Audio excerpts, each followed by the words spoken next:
क्या शानदार मैच था वो। वाकई आज हम इंडियन प्रीमियर लीग के एक ऐसे अविश्वसनीय मुकाबले की कहानी लेकर आए हैं जहां दिल्ली कैपिटल्स और मुंबई इंडियंस आमने सामने थीं। मतलब एक ऐसी कहानी जिसमें सब कुछ था। एकदम शुरुआत में लगा कि सब खत्म, फिर एक हैरत अंगेज वापसी और एक नए हीरो का जन्म। तो देखिए, दिल्ली के लिए ये एक बिल्कुल नॉर्मल सा चेज लग रहा था, लेकिन हम सब जानते हैं क्रिकेट में कुछ भी सीधा सीधा नहीं होता। जो एक आसान सी जीत लग रही थी ना, वो देखते देखते एक बुरे सपने में बदलने वाली थी।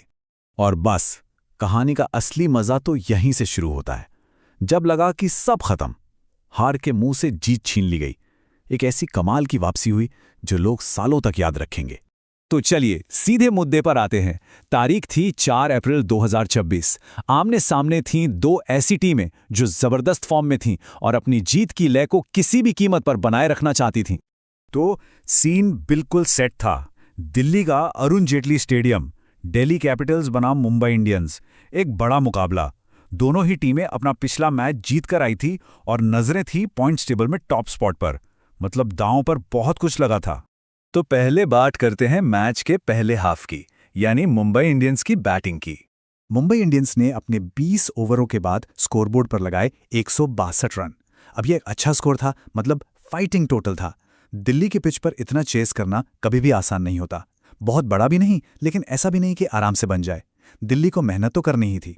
मुंबई की तरफ से उनके कप्तान सूर्य कुमार यादव ने एक बढ़िया 50 जड़ी और रोहित शर्मा ने भी अच्छी शुरुआत दी थी। लेकिन दिल्ली के गेंदबाज मुकेश कुमार ने कमाल की बॉलिंग की और मुंबई को एक बड़े स्कोर तक पहुंचने से रोक लिया। उनके 2 विकेट बहुत जरूरी थे। और अब कहानी का वो मोड़ जहां से सारा ड्रामा शुरू होता है, दिल्ली का रन चेज। और क्या कहें, शुरुआत इतनी खराब थी जिसकी किसी ने कल्पना भी नहीं की होगी। बस इस टाइमलाइन पर एक नजर डालिए। पहले ही ओवर में केएल राहुल गए, फिर अगले ओवर में नीतीश राणा 0 पर रनआउट। सिर्फ 3 ओवर के बाद स्कोर था 13 पर 2। दिल्ली कैपिटल्स के लिए इससे बुरा सपना और क्या हो सकता था भला। तो ये हालत देखकर सबके दिमाग में एक ही सवाल घूम रहा था कि क्या दिल्ली की टीम एक बार फिर प्रेशर में बिखर जाएगी? क्या ये एक और कोलैप्स होने वाला है? और ठीक उसी वक्त जब लग रहा था कि सारी उम्मीदें खत्म हो चुकी हैं, मैदान पर एक हीरो ने एंट्री ली। यहीं से मैच का पासा पलटना शुरू हुआ। समीर रिजवी की पारी ना, वो 2 हिस्सों में बटी हुई थी। पहले उन्होंने आकर विकेटों के गिरने का सिलसिला रोका, मतलब एंकर का रोल निभाया, टीम को संभाला।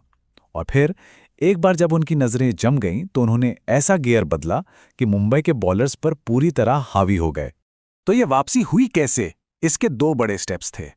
पहला, पाथोम निसांका के साथ 66 रनों की पार्टनरशिप, जिसने टीम को डूबने से बचाया।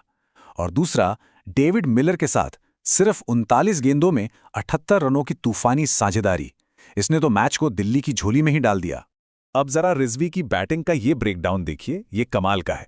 इससे पता चलता है कि उनका प्लान कितना क्लियर था।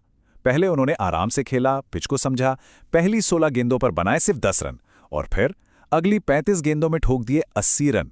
क्या जबरदस्त टेम्परामेंट और शानदार गियर चेंज था। और फाइनल आंकड़े तो देखिए, 51 गेंदों पर 90 रन, जिसमें 5 चौके और 6 लंबे लंबे छक्के शामिल थे। इतने प्रेशर में ये वाकई एक अविश्वसनीय मैच जिताऊ पारी थी। मैच के बाद जब वो प्लेयर ऑफ द मैच बने तो उन्होंने खुद कहा, मैंने बस थोड़ा टाइम लिया, सेट हुआ और फिर अपने शॉट्स खेले।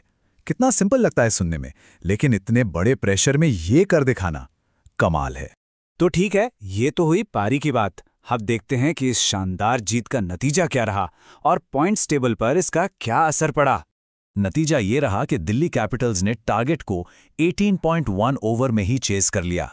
मतलब 11 गेंदें बची थीं और 6 विकेट से ये बड़ी जीत हासिल की। उस शुरुआत के बाद तो ये जीत किसी चमत्कार से कम नहीं लग रही थी। और इस जीत का सबसे बड़ा इनाम क्या था?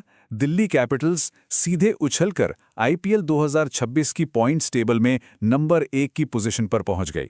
यहां देखिए, इस जीत के बाद दिल्ली कैपिटल्स के बीच 4 पॉइंट्स हो गए।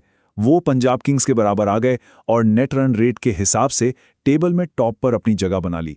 तो अंत में एक बड़ा सवाल ये उठता है कि क्या समीर रिजवी का ये प्रदर्शन सिर्फ एक मैच का कमाल था, या फिर दिल्ली कैपिटल्स को अपना एक नया सुपरस्टार मिल गया है? खैर, इसका जवाब तो हमें आने वाला वक्त ही देगा।